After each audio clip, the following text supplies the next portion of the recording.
বাল মুকুচুদা সব জিনিস শুনি না জানার ভান করিস কেন বে? কাদা কি হয়েছে বলো বড়া, বালা তো চিল্লাচিল্লি না করে। তোর বউ মায়ের বাড়ি যাবো যাবো বলে কাঁদছি রে। কাঞ্চি আমি কি করবো বড়া, পাটি দেও ঢেমুনকে। আর তুমি আব্বা শালা, তুমি শালারও দোষ আছে। শালাকে না ডান হাতে করে থাপড়িয়ে দেবো, আমার কি দোষ বে? দোষ নাই বড়া, তুমি বিটা দেওয়ার সময় বাপকে বলে দিলে না যে বারবার এখানে আসা যাবে না। চুদির বেটা ওইসব বলি কই আবার বিয়ে দেওয়া যায় লাইবে, তাহলে মেয়েই দেবে না যাবে। দিবে না যখন কাদা, আমার বিয়ে দেওয়ার দরকার ছিল না, সারা জীবন হ্যান্ডেল মারতাম বড়া। তুই খানকি ছিলি, কত হ্যান্ডেল মারা ছিলি সে আমার জানাতে রে চুদির বেটা। তুই যদি হ্যান্ডেলই মারতি তাহলে কি আমাকে 50 লাখ টাকা জরিমানা লাগতো বল? ওটা তো আমাকে ফাঁসিয়েছে। গুজমানি বেটা, ওটা তো আমাকে ফাটিয়েছে। তোমাকে বড়া এক এক সময় বাবা বলে ডাকতেও ঘৃণা লাগে, মনে হয় ভাইরা ভাই বলে ডাকি তোমাকে, তোমার যা ব্যবহার। আমাকে ভাইরা ভাই বলবি? তা বড়া আমি কি তোমার ছেলে, আমার সাথে ভদ্রভাবে কথা বলো। তুই শালা জারদ সন্তান বে। এই কাদা কুকুর বেটা টাকলা জোয়ান কি সাথে কুকু বাজ পড়া।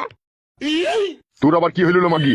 কাদা কুকুর বেটা জোয়ান কি কালু যে আমার ফুল সজ্জা রাতে পেটেই ছিল রে কাদা কুকুর বেটা, তাহলে ও কি করে জানা দিলি রে? গুদমারানি ছেলে আব্বা, কথাবার্তা ভালো করে বলবি, তাহলে পিটি তোকে সমান করে দেবো।